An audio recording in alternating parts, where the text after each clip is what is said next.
আসসালামু আলাইকুম ভিউয়ার্স, সকলকে জানাই ডিমলান চ্যানেলের পক্ষ থেকে স্বাগত।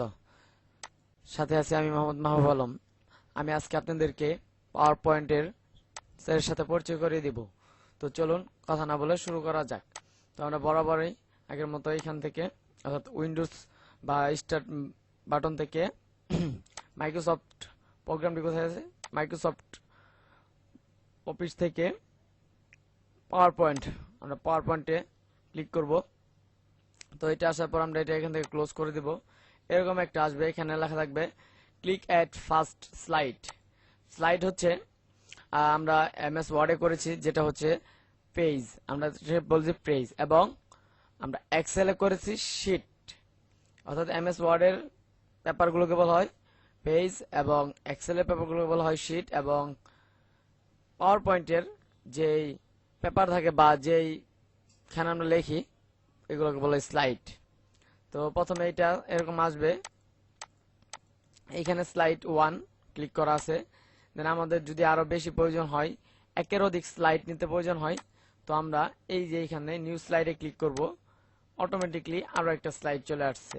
অর্থাৎ এইটা আসছে, দেখেন এখানে add to click to add title and click to add subtitle. এখানে যদি লক্ষ্য করেন click to add title and click to add text, তো অন্যরকম আছে। এইখানে যেটাই আসুক বা এইভাবে আসুক বা এইভাবে আসুক, এর কোনো প্রবলেম নাই। তো আমাদের যা লেখার প্রয়োজন আমরা এই ঘরটাতে ক্লিক দিয়ে আমরা সবকিছু লিখতে পারবো। যেমন আমরা যদি লিখি ড্রিম লার্ন, এটা হচ্ছে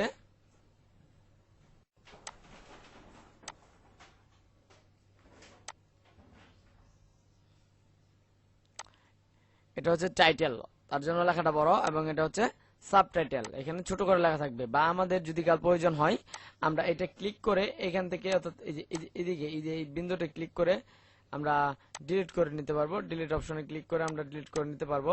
এখন কোনো ধরনের লেখা নাই বা এখানে কোনো ধরনের লেখার সুযোগও নাই। তো এখন আমরা তাহলে লিখবো কিভাবে? তো এখন যদি কাল আমরা এরকম একটা স্লাইডে অর্থাৎ ফ্রেশ স্লাইডে কিছু লিখতে চাই, তো তার জন্য আমাদেরকে ইনসার্ট অপশনে গিয়ে এই শেপ অপশন থেকে টেক্সট বক্সটি নিয়ে আসতে হবে।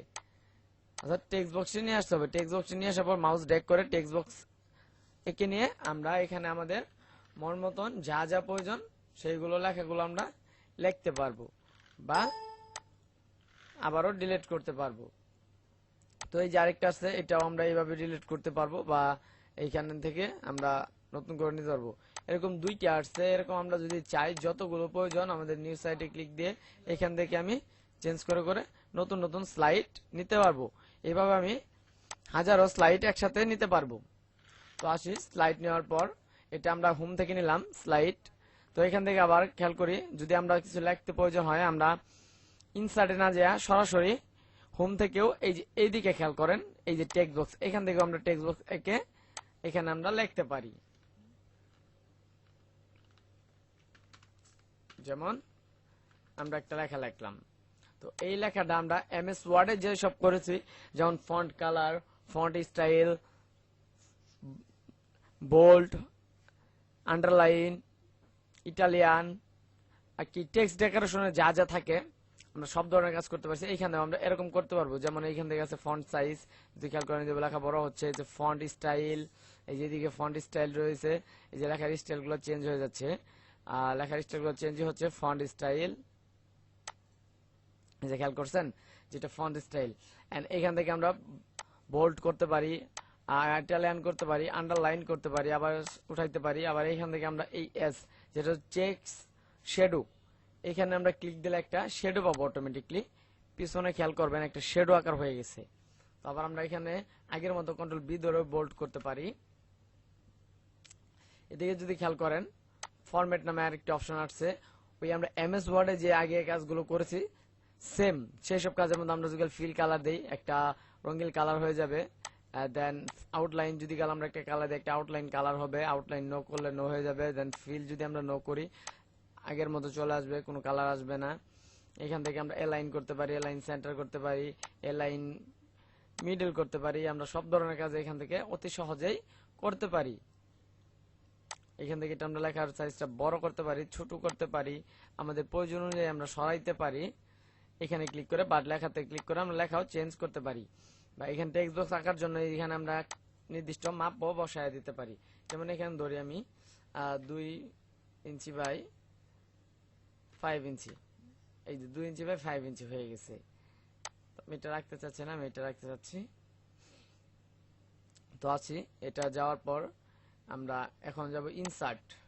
ইনসার্ট থেকে আমরা ওই এমএস ওয়ার্ডে যেসব কাজ করেছি, যেমন পিকচার নিয়ে আসা, ফটো নিয়ে আসা, এই পিকচার নিয়ে আসা, শেপ এবং নানা ধরনের যে ডিজাইনগুলো রয়েছে তার জন্য। এখানে আরেকটা জিনিস প্লাস হয়েছে, দেখেন এদিকে খেয়াল করবেন, এটা হচ্ছে ভিডিও অ্যান্ড অডিও। এইখানে মিউজিক নিয়ে আসা যায়। পাওয়ার পয়েন্টে আমরা জানি পাওয়ার পয়েন্ট অ্যানিমেশনের মতো কাজ করে। তো অ্যানিমেশনের কাজ করার জন্য আমাদের ব্যাকগ্রাউন্ড মিউজিক প্রয়োজন হতে পারে বা ব্যাকগ্রাউন্ড ভিডিও প্রয়োজন হতে পারে। তার জন্য আমরা এইখান থেকে ভিডিও নিয়ে আসতে পারবো এবং এইখান থেকে অডিও নিয়ে আসতে পারবো। এখন আমরা একটা অডিও নিয়ে এসে দেখাচ্ছি।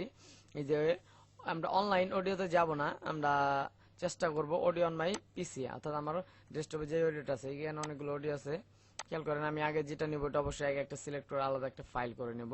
তো আমি আপাতত এটা নিচ্ছি, নিয়ে দেখাচ্ছি। ইনসার্টে ক্লিক করি, খেয়াল করেন এই যে অডিওটা এসে পড়ছে। আমি প্লে দেই, একটু খেয়াল করেন।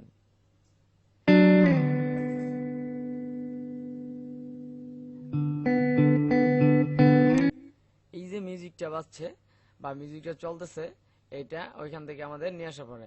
আমরা মিউজিকটা নো স্টাইল না রেখে এখান থেকে প্লেন ব্যাকগ্রাউন্ড করে দিব। তো প্লেন ব্যাকগ্রাউন্ড করে দেওয়ার কারণটা বা প্লেন ব্যাকগ্রাউন্ড করে দেওয়ার সুবিধাটা আমরা পরবর্তী কোনো ভিডিওতে জানতে পারবো।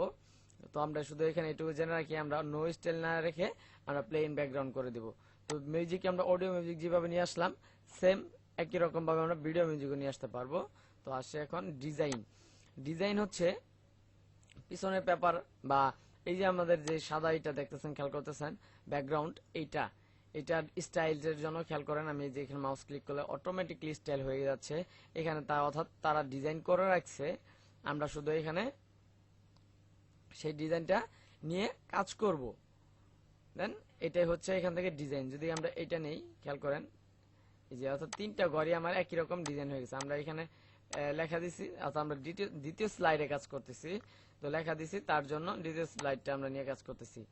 এখান থেকে স্লাইড সাইজটা একটু চেঞ্জ করতে পারবেন, ম্যাক্সিমাম বা করতে পারবেন, বা বড় ছোট করতে পারবেন, বা ছোট বড় করতে পারবেন, যত ধরনের সাইজ প্রয়োজন হয়। আবার এখান থেকে ব্যাকগ্রাউন্ড ফরম্যাট, এখান থেকে এসে আপনারা কালারটা চেঞ্জ করতে পারবেন। দেন প্যাটার্ন ফিল, এই যে উপরে যে কালারটা চেঞ্জ হয়ে গেছে, খেয়াল করছেন, এই খেয়াল করতে পারছেন। আমি আপাতত যেটা ছিল ওইটাতে রাখতে চাচ্ছি, অর্থাৎ যেটা ছিল আমি সেটা রেখে দিলাম। বা এইখান থেকে এই ডিজাইনটা ভালো না লাগলে এইখানে ক্লিক করে আমি আরো অন্য অন্য ধরনের ডিজাইন নিতে পারি। যেমন এই ডিজাইনটা নেওয়ার পর আমি এইখান থেকে আরো অন্য ধরনের কালার চেঞ্জ করতে পারি বা শেডও চেঞ্জ করতে পারি। এই যে এইদিকে ক্লিক করলে দেখতে পারবেন কালার, ফন্ট এবং কালার। এই যে এখানে কালার থিম দেওয়া আছে, আপনারা শুধু চয়েস করে নেবেন।